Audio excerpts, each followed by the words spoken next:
हाथों को उठाओ। थैंक यू जीसस बोलो ऊंची आवाज में।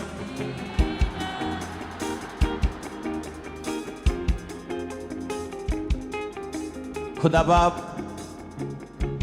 का हाथों को उठाकर थैंक्स करो। अपने हाथों को उठाकर, अपने हाथों को उठाकर। और प्लीज चर्च मेरे आने पर जो आप ये पटाखे किए आगे से मत करना, क्योंकि मुझे स्पिरिट में आने में फिर टाइम लग जाता है। तो हमें यीशु मसीह को आगे रखना है। ये वो चर्च है, ओके। तो मुझे अभी स्पिरिट में आने में टाइम लग रहा है, 1 2 3 4 मिनट। तो आगे से कुछ भी ऐसा मत करना। अपने हाथों को उठाओ और हिलाओ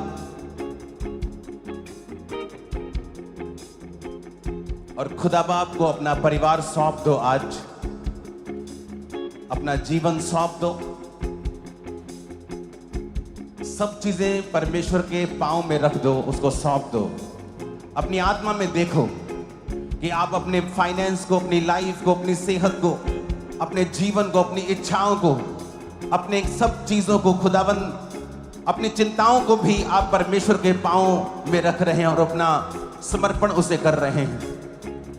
अपने दर्शन में देखो, अपनी स्पिरिट में देखो कि सब कुछ आप परमेश्वर को दे रहे हैं और खुदा बाप से कह रहे हैं कि परमेश्वर, मैं सिर्फ इन डालियों के साथ ही नहीं, एक रिलीजियस तौर पर ही नहीं, बल्कि आत्मा में भी अपने पूरे दिल के साथ मैं तेरा स्वागत अपनी जिंदगी में करता हूं। खुदाबंद इसको छेड़ना मत। अपने हाथों को उठाकर हिलाकर बोलो थैंक यू जीसस। ऊंची आवाज में कहो थैंक यू जीसस। ऊंची आवाज में कहो थैंक यू जीसस।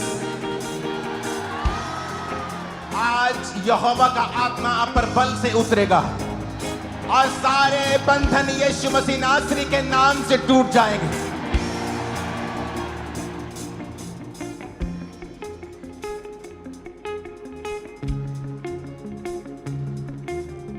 सारी शैतानी योजनाएं यीशु मसीह के नाम से जाती रहेंगी।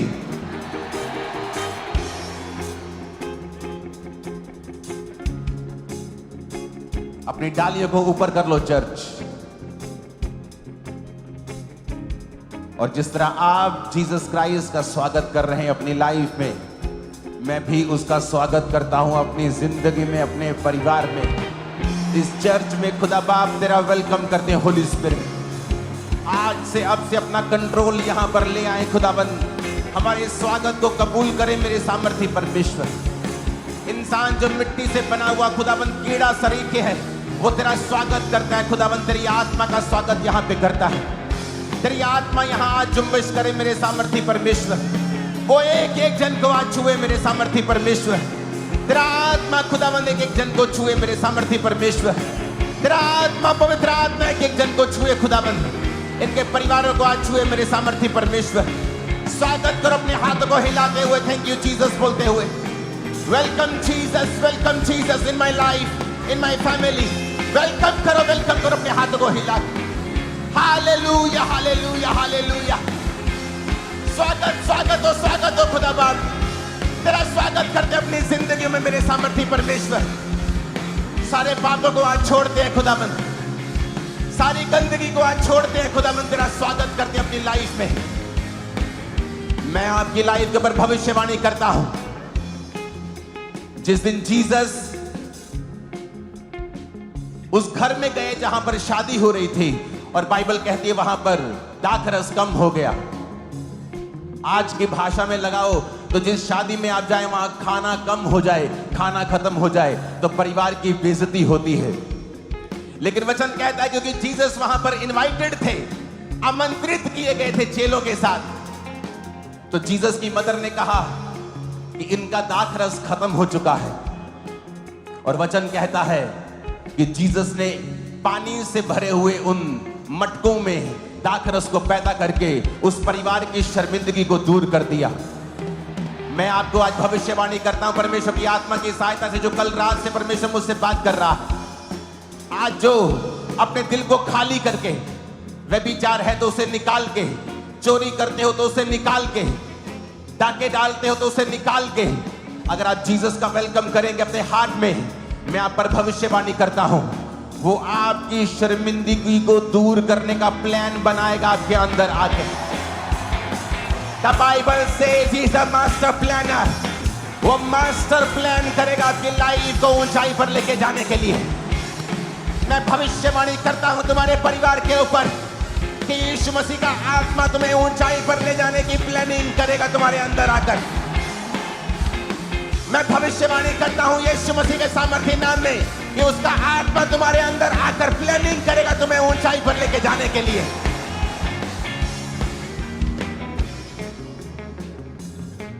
जीसस ने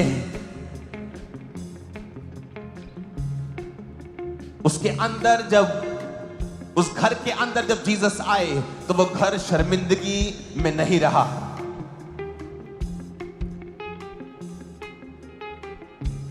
जो लोग सिर्फ डालियों से स्वागत कर रहे हैं, मैं उनको बात यह कहना चाहता हूं, अगर आपका दिल भरा हुआ है कि उसमें एक आपकी गर्लफ्रेंड, आपका बॉयफ्रेंड बसा हुआ है, उसमें पैसा बसा है, उसमें लड़ाई झगड़ा, माफी ना देना बसा है, उसमें लोगों का डर बसा हुआ है, उसमें दो चित्ता मन बसा हुआ है, तो फिर जीसस का स्वागत आप सिर्फ डालियों से करेंगे, वो आपके हृदय में नहीं आएगा। इसलिए प्रभु यीशु मसीह ने प्रकाशित वाक्य में कहा है कि देख मैं तेरे द्वार पर खड़ा हुआ खटखटाता हूं। वो उसने अविश्वासियों को नहीं कहा, उसने विश्वासियों को बोला है कि देख मैं तेरी शर्मिंदगी को दूर करना चाहता हूं, देख मैं तुझे चंगा करना चाहता हूं, देख मैं तेरी जिंदगी के सारे आंसुओं को पोंछकर तुझे ऊंचाई पर लेके जाना चाहता हूं। लेकिन मैं तेरे दिल के द्वार पर खड़ा हूं, और अगर तू इस दरवाजे को खोलेगा, एक कुर्सी पर एक जना ही बैठ सकता है, या तो पैसा या परमेश्वर, या रॉन्ग रिलेशनशिप या परमेश्वर के साथ रिलेशनशिप, या चोरी या धार्मिकता, या डर या दलेरी जो परमेश्वर के वचन पे खड़े होने से मिलती है। उस कुर्सी पर दो परमेश्वर भी नहीं बैठ सकते। उस कुर्सी पर अगर सिर्फ परमेश्वर बैठता है, आप उसको बुलाते हैं, खुदाबंद मैं अपने दिल के दरवाजे को खोलता हूं और तू मेरे दिल के अंदर आ, और सिर्फ तू ही है जो उस कुर्सी पर बैठेगा। मैं कहता हूं परमेश्वर आज से प्लान करेंगे आपको ऊंचा कैसे करना है। वो आज से प्लान करेंगे तुम्हें कैसे आशीषित करना है। वो खुद प्लान करेंगे कैसे तुम्हें चंगाई की ओर लेके जाकर पूरी तरह से हेल्थी करना है। वो खुद प्लान करेंगे किस तरह से मानसिक परिस्थितियों से, मानसिक बीमारियों से, उस डिप्रेशन से किस तरह से तुझे निकालना है। वो खुद प्लान करेंगे।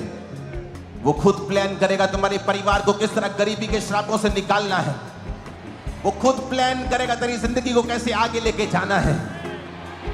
बोलो जीसस, ऊंची आवाज में कहो जीसस। नहीं, ये ऊंचा नहीं है, पुकारो उसे, बोलो जीसस, पुकारो से यीशु, फिर से कहो, पुकारो, बोलो यीशु, मैं अपना दिल खाली करता हूं, मैं अपना दिल खाली करती हूं।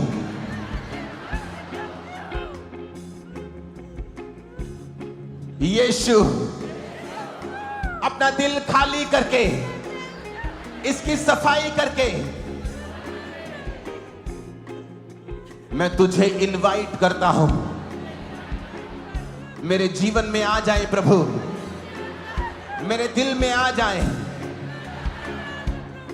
अगर आपने बपतिस्मा नहीं लिया हुआ है, इस मीटिंग के बाद बपतिस्मा लें। डरे ना, घबराए ना, अपना जीवन प्रभु को दे दें। मैं आपको कह रहा हूं, उसके जैसा मास्टर प्लानर कोई नहीं है। इंसान रेत के ऊपर घर नहीं बना सकता, बना के देख लो। लेकिन मेरे यीशु मसीह ने समुद्र को रेत से बांधा हुआ है, जिसको बीच बोलते हो तुम लोग। कोई आग के ऊपर खड़ा नहीं रह सकता, लेकिन इस धरती का कोर, इस धरती के अंदर जब खुदाई करोगे तो वहां आग बैठी हुई है, लावा बैठा है। ये यीशु कर सकता है। वो मास्टर प्लानर है, असंभव को संभव कर सकता है।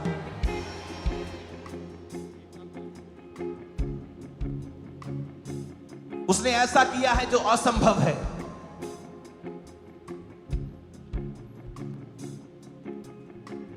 वो आपकी लाइफ में मास्टर प्लान करेगा।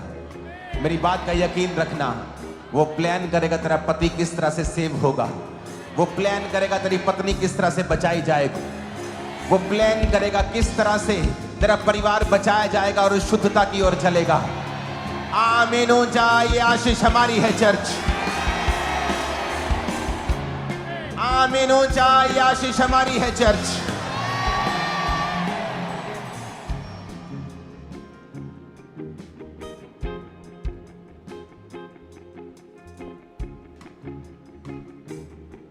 बोलो यीशु।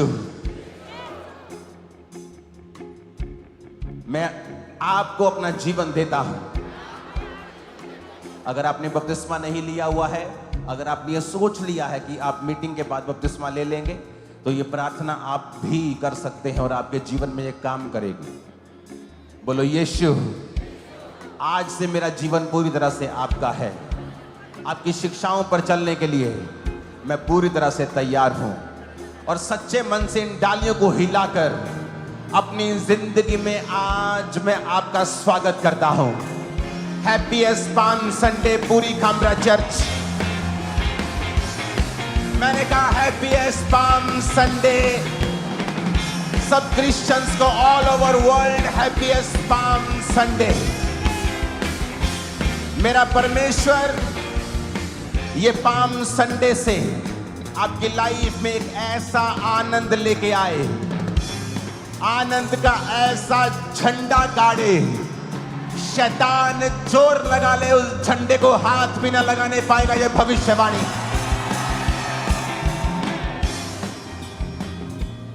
वो ऐसा आनंद का झंडा, विक्ट्री का झंडा लगाए जिसे कोई वैरी की ताकत उखाड़ने न पाए। उखाड़ने से पहले ही वो जल जाए यीशु के नाम में। अपने घुटनों के भार आकर अपने पिता के वचन को उठा लो और कहो, परमेश्वर ये मैं सुनने के लिए और मानने के लिए तैयार हूं। मैं तैयार हूं पूरी तरह से तेरे वचन को फॉलो करने के लिए। एक भी चीज को मैं इधर उधर नहीं करूंगा, क्योंकि वचन मेरे शुद्ध रहने का आधार है। प्रभु यीशु मसीह के सामर्थी नाम में हम मांगते हैं। आमीन। जितना ऊंचा ये ब्लेसिंग उतनी बड़ी है। हालेलुया। हैप्पीएस्ट पाम संडे आप सबको सबको सबको सबको।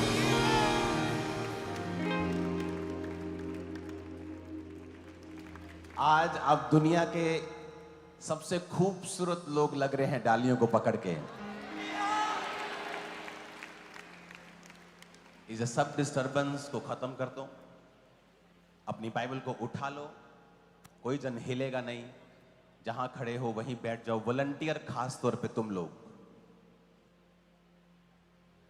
अपनी बाइबल को उठा लो। अगर आपके पड़ोसी के पास बाइबल नहीं है तो उसे कहें अगली बार लेके आना है। चाहे तुम वॉलंटियर हो, चाहे तुम काम कर रहे हो, छोटी बाइबल रखो, पॉकेट बाइबल रखो, बाइबल रखो, उठाओ अपने हाथों में। क्योंकि इस बाइबल के बिना कोई चर्च भी आपको बचा नहीं सकती, कोई मैन ऑफ गॉड आपको बचा नहीं सकता। यही है हमारा सीक्रेट। इसे अपने हाथों में उठा लो। बोलो, परमेश्वर ये वचन मेरे शुद्ध रहने का आधार है। इस वचन को मैं मानता हूं प्रभु यीशु मसीह के नाम में। एक बार फिर से आपको कॉन्ग्रेचुलेशन पाम संडे के लिए।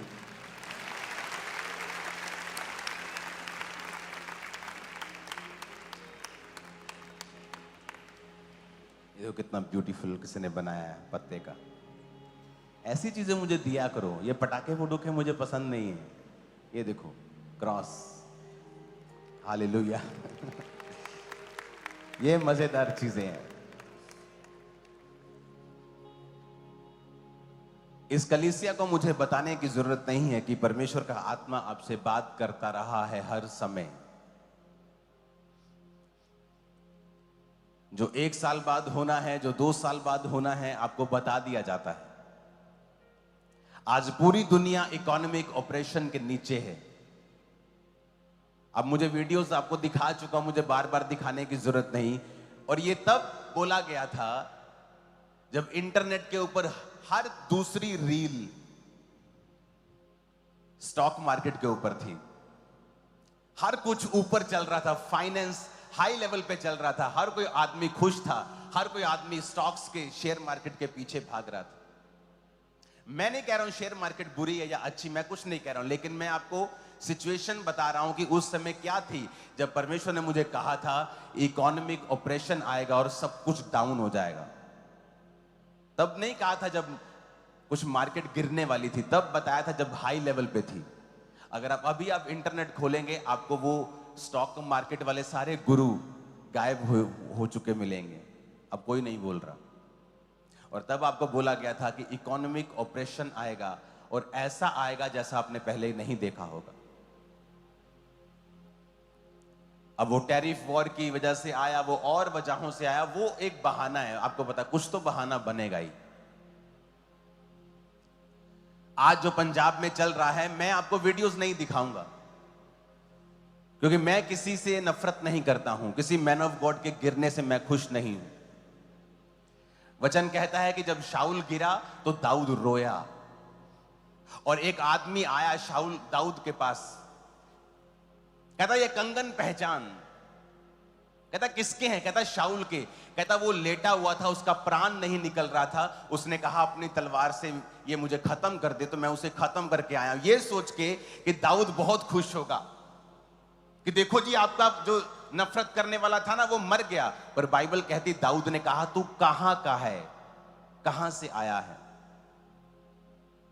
तूने जो शाऊल को मारा, अब तू मारा जाएगा। चाहे शाऊल पर से आत्मा उठ चुका था, पर दाऊद तब भी प्रसन्न नहीं था कि शाऊल गिरा। एक असली मैन ऑफ गॉड किसी के भी गिरने से खुश नहीं होगा, यह उसकी निशानी होगी। अगर वो खुश है, वो खुद भी असली मैन ऑफ गॉड नहीं है।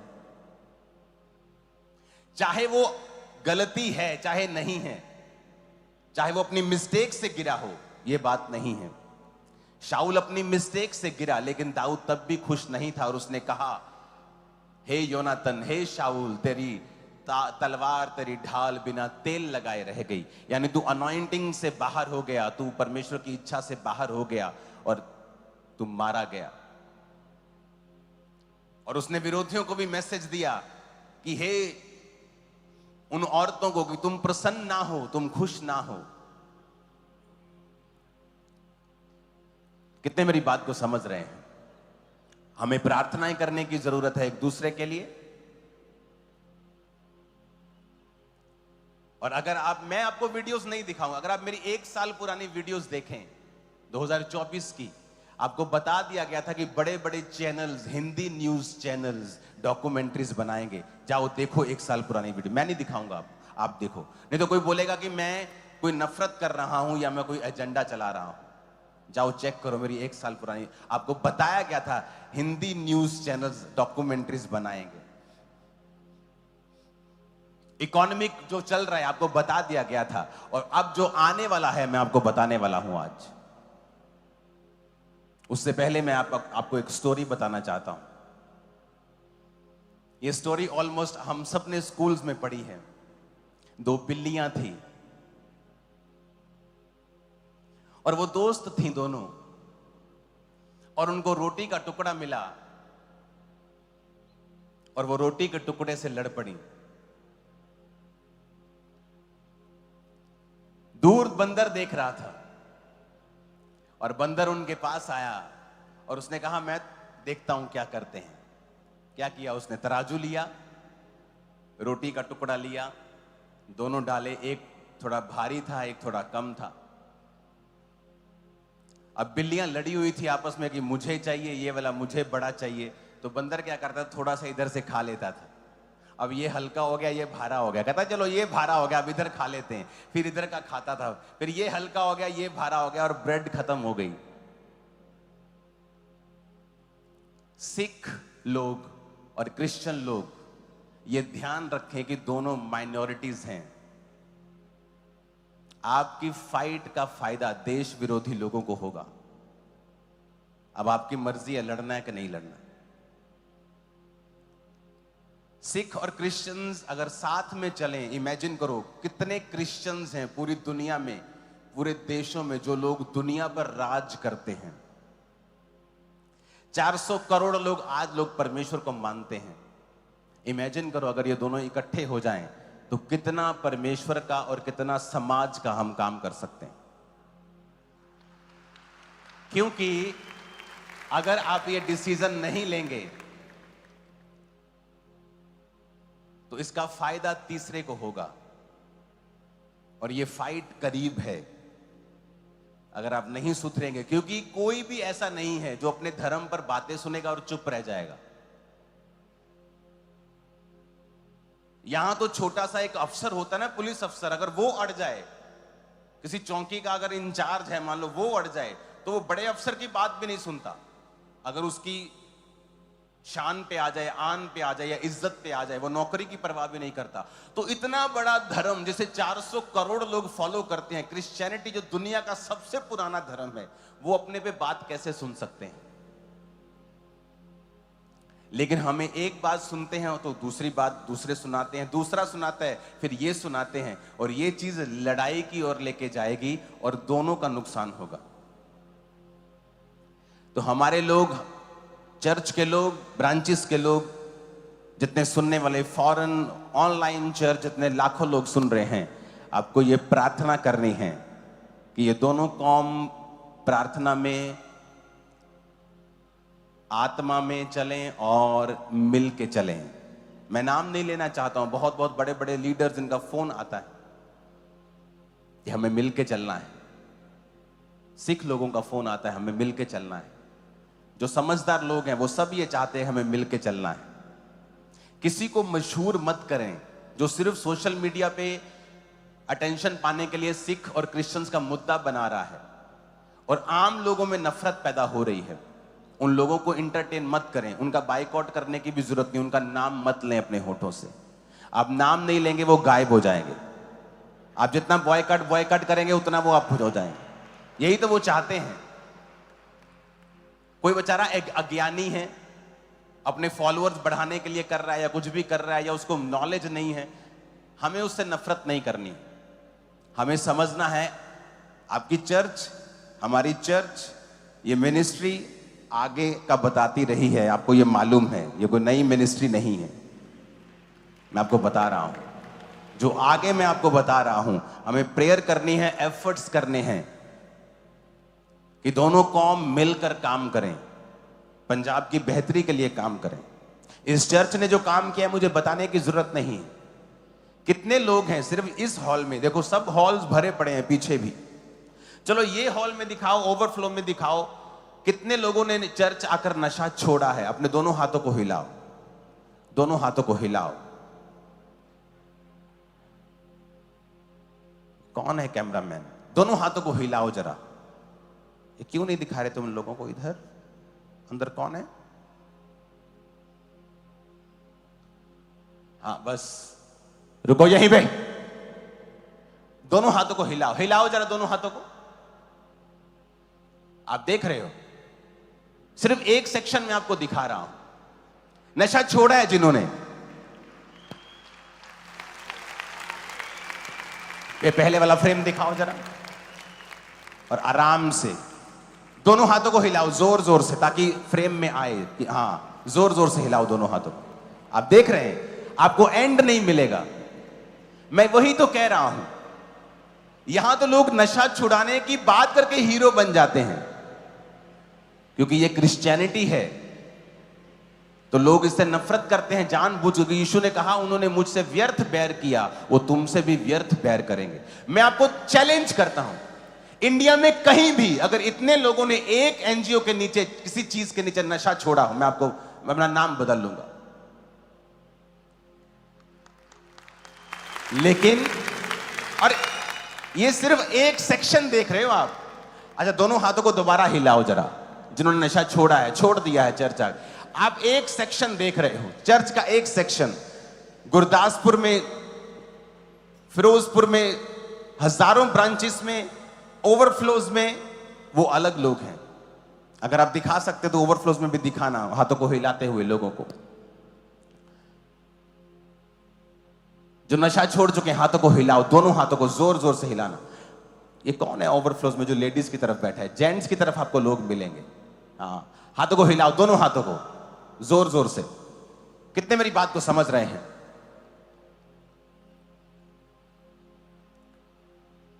इस चर्च ने हेल्प की है समाज की भी। क्या आप समाज का हिस्सा नहीं है? मैंने कहा क्या आप समाज का हिस्सा नहीं है? क्या आप इस देश का हिस्सा नहीं है? इतिहास बताता है चर्चिस हेल्प करती रही हैं देश प्रेम के लिए। जाओ इतिहास पढ़ो। जो लोग ये कहते हैं कि अंग्रेजों ने शासन किया, इतिहास पढ़ो।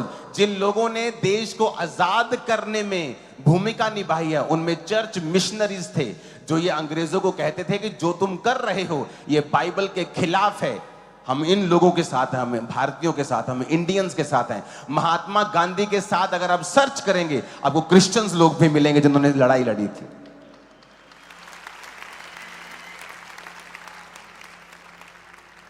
क्रिश्चियंस आपको देश के खिलाफ एक्टिविटीज में नहीं मिलेंगे, वो आपको समाज की हेल्प करते मिलेंगे। कोई स्कूल खोलता मिलेगा, कोई हॉस्पिटल खोलता मिलेगा, कोई चर्च चलाता मिलेगा, कोई नशे छुड़ाता मिलेगा, कोई बीमारों को चंगा करते हुए मिलेगा। क्या प्रॉब्लम है अगर कोई बीमार चंगा होता है तो? क्या समाज की भलाई नहीं होती? अगर कोई नशे छोड़ रहा है, अगर कोई चंगा हो रहा है, अगर कोई लड़ाई झगड़ा छोड़ रहा है, अगर कोई परमेश्वर के रास्तों के ऊपर चल रहा है, तो वो परिवार का भी भला हो रहा है, उस समाज का भी भला हो रहा है। आप में से कितने लोग जो नशा छोड़ चुके हैं कि आपका परिवार शांत महसूस नहीं करता होगा? आप अपने छोटे बच्चे को, आपका पड़ोसी अगर नशे करता है तो आप उसके साथ घूमने भी जाने नहीं दोगे, लेकिन अगर आपका पड़ोसी अच्छा है आप उसे बोलते चल बेटा चला जा। तो इमेजिन करो कितने पड़ोसी भी आपकी वजह से ब्लेस होंगे, कितने लोग, कितने मोहल्ले आपकी वजह से ब्लेस होंगे। जब एक आदमी गवाही देता है कि मैं चर्च में गया और मैंने नशा छोड़ दिया, उसके अंदर एक आस पैदा होती है कि अच्छा परमेश्वर ने तुम्हें आजाद कर दिया। क्या वो एक आस पैदा करना किसी के अंदर, क्या ये भी भलाई का काम नहीं है? चर्च एक भी बुरा काम नहीं कर रही, एक भी देश विरोधी काम नहीं कर रही, एक भी समाज विरोधी काम नहीं कर रही। इसलिए चर्च आशीषित है, इसलिए परमेश्वर आपका ध्यान रखता है, इसलिए वो हमें ऊंचा रखता है, इसलिए वो हमें आशीषित रखता है। हालेलुया। अगर इस चर्च में फौजी आता है तो उसे हम प्रेयर लाइन में पहले खड़ा कर देते हैं, उसको रजिस्ट्रेशन कराने की भी जरूरत नहीं पड़ती। कोई पुलिस अफसर आता है तो उसको स्पेशल उसको खड़ा कर देते हैं प्रेयर लाइन में, क्योंकि जहां चर्च है वहां रोशनी है। उसने कहा तुम जगत की ज्योति हो, तुम चलते फिरते दीपक हो। अगर तुम मसीह में अच्छी तरह से चलोगे ना, तुम एक रोशनी हो। तुम मुंह खोलोगे, जीवन जल का सोता तुम्हारे मुंह से बहेगा। तुम जिस जगह पांव रखोगे, परमेश्वर ने कहा उस जगह को परमेश्वर आशीषित कर देंगे। अब जिस मोहल्ले में रहोगे वहां आपके कारण जीवन होगा। अब जिस परिवार में होंगे वो परिवार आपके कारण आशीषित होगा। जिस बॉस के पास आप नौकरी कर रहे होंगे वो बॉस का काम भी आपकी वजह से ब्लेस होता रहेगा, क्योंकि आप वहां पे मौजूद हैं, आप रोशनी वहां पे मौजूद है। शैतान का वहां पे कोई काम नहीं होगा। हालेलुया।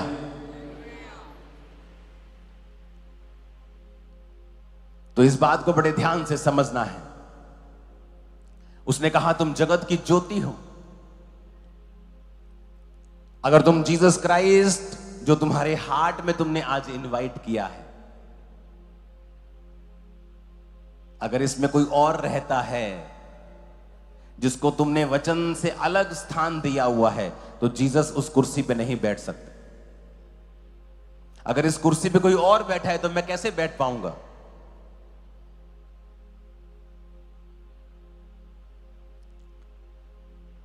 आजा, बैठ जा, बैठ, बैठ के वीडियो बना।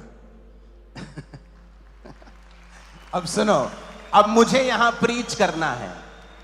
सुनो मेरी बात, अब मैं मन बना के आया कि मुझे बैठकर लोगों को अच्छी बातें बतानी है, जीसस क्राइस्ट के बारे में बताना है, उन्हें प्रभु की योजना बतानी है ताकि इनकी जिंदगियों में काम हो सके। लेकिन मैं यहां बैठकर ही प्रीच करूंगा। यही रास्ता है कि ये प्रोटोकॉल है कि यहां बैठकर प्रचार करना पड़ेगा। अब मैं यहां पर आऊं तो मैं कहां बैठूं? मैं वेट करूंगा कि ये भाई उठे तो मैं बैठूं। पवित्र आत्मा कभी भी फोर्सफुली नहीं करता कि मुझे यहां बैठना है। आपको कभी एक केस 400 करोड़ लोगों में से नहीं मिलेगा कि आप वो एकदम से खेलना शुरू हो जाए और बोले कि मैं पवित्र आत्मा हूं। वो चर्च में जाके बोले मैं तो पवित्र आत्मा हूं। पवित्र आत्मा कभी भी फोर्सफुली आपके अंदर नहीं आता। आप पवित्र आत्मा को इनवाइट करते हैं। चर्च में जब आते हैं, प्रभु मेरे हृदय में आ, मैं तेरा आत्मा पाना चाहता हूं, तो पवित्र आत्मा कहता मैं आ रहा हूं। तो अगर मुझे यहां पे काम करना है तो मैं, अगर मान लीजिए मैं परमेश्वर का आत्मा हूं जो आपसे बात करना चाहता हूं, लेकिन यहां ये बंदा बैठा है, मैं इसको फोर्सफुली नहीं कर सकता क्योंकि परमेश्वर धक्का नहीं करता है, वो जेंटल परमेश्वर है। तो अगर ये कहेगा कि आप यहां बैठें और उड़ जाएगा, बोलो अब यहां बैठे, ठीक है मैं बैठता हूं। हाँ, अब मैं यहां पे बैठकर आपसे बात करूंगा। कितने मेरी बात को समझ रहे हैं? जीसस सेम ऐसे ही करते हैं।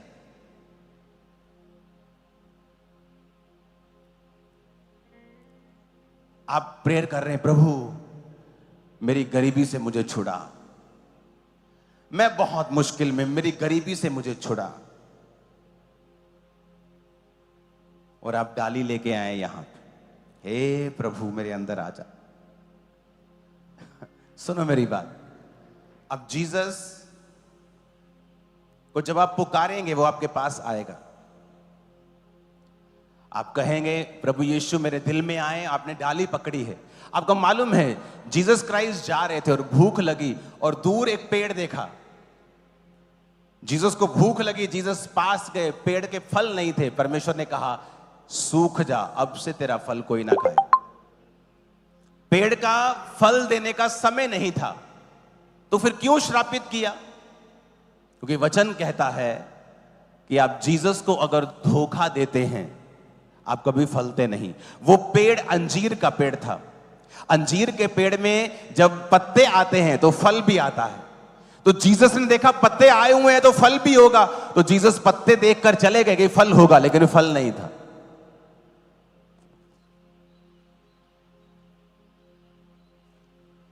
आप डाली पकड़ के बैठे, जीसस मेरे दिल में आए, कह रहे हैं कि नहीं?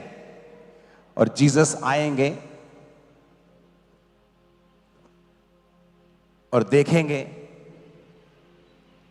कि ये कह रहा है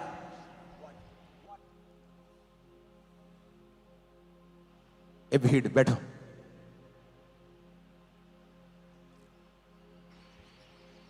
वो चेक करेंगे,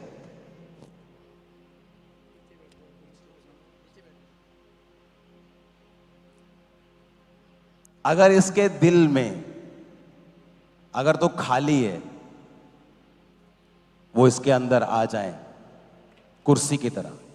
सुनो, अगर इसने प्लान बनाया हुआ, यार मीटिंग खत्म हो, मेरी गर्लफ्रेंड उधर बैठी है, चर्च खत्म हो, मुझे जल्दी मिलना है, तो जीसस देखेंगे कि डाली तो पकड़ी है, पत्ते तो हैं, पर फल, तो वो इसको छोड़ के अगले के पास चले जाए। वो क्यों आ रहे थे आपके पास? क्योंकि आप कह रहे थे, परमेश्वर मेरी शर्मिंदगी दूर कर, मेरा गरीबी दूर कर, मेरी बीमारी दूर कर। और प्रभु कहता, ठीक है, मैं दूर करने के लिए तैयार हूं, पर तेरा दिल खाली नहीं है।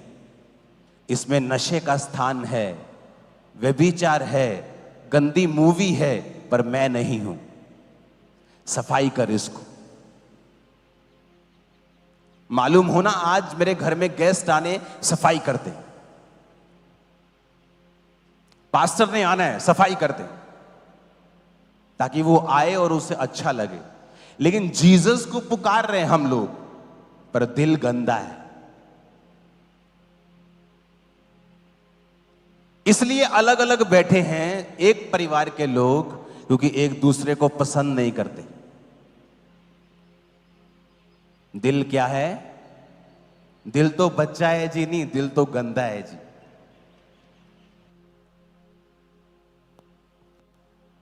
दिल बच्चा नहीं है, दिल सबका बाप है। ये धोखा देने वाला है। दुनिया की सबसे ज्यादा धोखा देने वाली वस्तु क्या है? दिल। I will follow my heart। तो तुम धोखे में हो। आपको हार्ट फॉलो नहीं करना है, स्पिरिट फॉलो करना है। हार्ट फॉलो नहीं करना है। वचन कहता है, दिल सबसे ज्यादा धोखा देने वाली वस्तु है। सबसे ज्यादा। तुम्हारा दुश्मन तुम्हें धोखा नहीं देता, सबसे ज्यादा धोखा तुम्हारा दिल देता है। बैठ जाओ। अब जीसस को तुम्हारे अंदर क्यों आना है? उसे क्या शौक पड़ा है तुम्हारे अंदर आने का?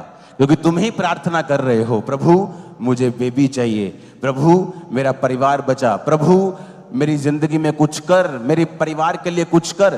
तो जब वो, अगर वो दाखरस वाले घर में होते ही नहीं, तो मरियम किसे कहती? मरियम किसे कहती? इसका मतलब अगर जीसस को आपको काम करवाना है उससे, तो आपको जीसस को क्या करना पड़ेगा?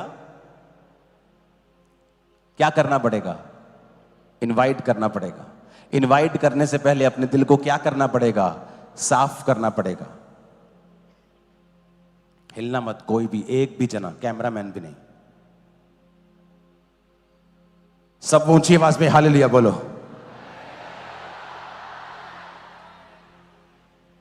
ऊंची आवाज में हालेलुया बोलो। आप मेरी बात समझ रहे कि नहीं? आप कह रहे हो, प्रभु मुझे शर्मिंदगी से बचा, प्रभु मेरे जीवन में। प्रभु आता है और देखता है, यार तेरी जिंदगी में तो इतनी सारी चीजें चल रही, मैं कैसे आ जाऊंगा? तेरी कुर्सी पे तो वैसे ही 2-4 लोग बैठे हैं, मैं कैसे बैठूंगा? इसलिए प्रभु बहुत सी जिंदगियों में काम नहीं कर पाता है। आपको उसे कहना होगा, प्रभु मेरी लाइफ में आ, और अपने कर्मों से भी कहना होगा, प्रभु देख मैं ये चीज को छोड़ता हूं, इस पाप को छोड़ता हूं, इस गंदगी को छोड़ता हूं, इस वैर विरोध को छोड़ता हूं।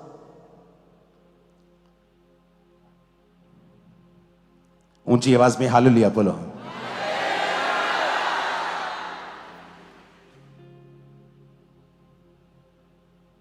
फिर से हालेलुया बोलो जोर से।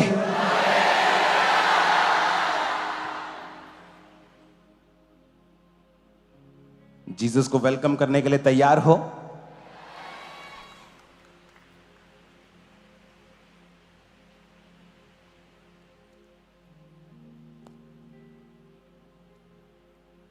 किसने प्लान किया कि मटकों में पानी भर दो मुंह तक?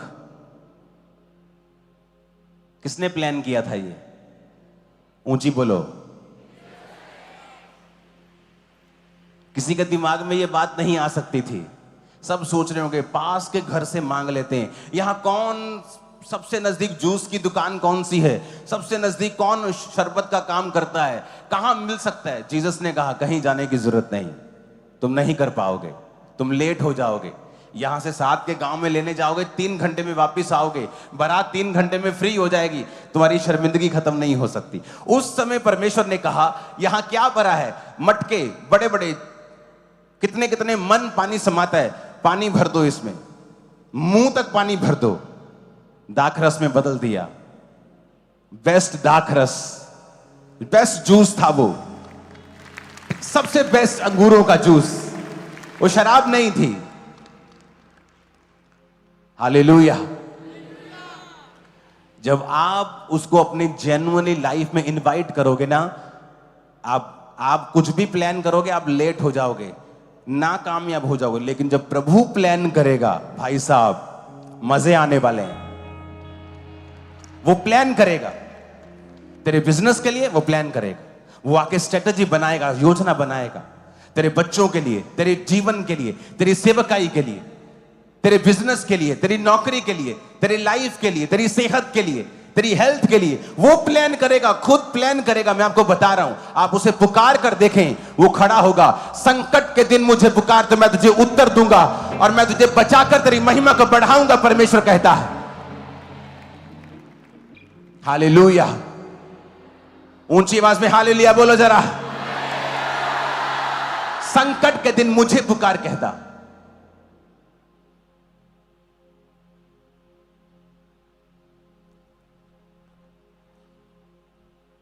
रोजे किन किन के चल रहे हैं? हाथ हिलाओ जरा, खड़ा करो हाथ, हिलाओ हाथ। ओके, ऑलमोस्ट सब चर्च ने रोजे रखे हुए हैं।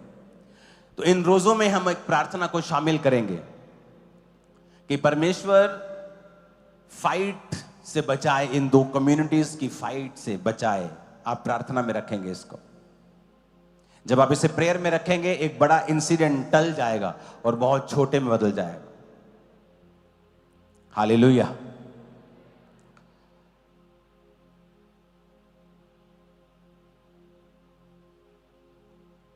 क्योंकि बड़े बड़े लोगों का कोई नुकसान कभी नहीं होता, पब्लिक का होता है हमेशा। तो आपको प्रार्थना करनी है कि परमेश्वर अपने लोगों को बचाए। गांव में पिंडा जिथे इकट्ठे रहने आप सब लोग अपने हाथों को उठाओ। तैयार हो जीसस को अंदर लाने के लिए, बाकी चीजें बाहर करने के लिए? क्योंकि वो जेंटल परमेश्वर है। अगर आपके अंदर कुछ और है तो वो नहीं आएगा।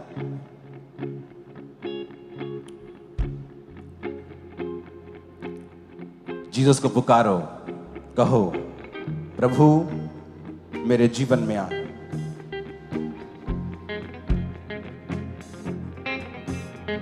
यहोवा मेरा बादशाह, ओ करदा भला सदा।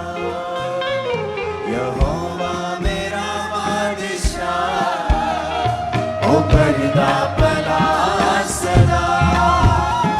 ओ करदा मेरा बादशाह, ओ करदा भला सदा। ओ करदा भला अपने लोकां दे नाल, ओ करदा भला अपने लोकां दे नाल। ओदा वखरा अंदाज़ सदा। यहोवा मेरा बादशाह, ओ करदा भला सदा। सबको जय मसीह की। मैं जतिन बब्बर और आप देख रहे हैं मसीह परिवार चैनल। जैसे कि आप सब जानते हैं कि मैं इस चैनल पे प्रभु के अलग अलग दासों की वीडियोस डालता हूं। तो अगर आपको हमारा चैनल अच्छा लगता है तो आप इस चैनल को ज़्यादा से ज़्यादा सब्सक्राइब जरूर करें, ताकि आप प्रभु के वचन को सुन सके। वीडियोस को ज़्यादा से ज़्यादा शेयर करें ताकि जिन लोगों तक वचन नहीं पहुंचा उन तक भी वचन पहुंच सके। सबको जय मसीह की। एक बार मैं आपसे दोबारा कहूँगा कि इस चैनल को सब्सक्राइब जरूर करें और वीडियोस को ज़्यादा से ज़्यादा शेयर करें। जय मसीह की।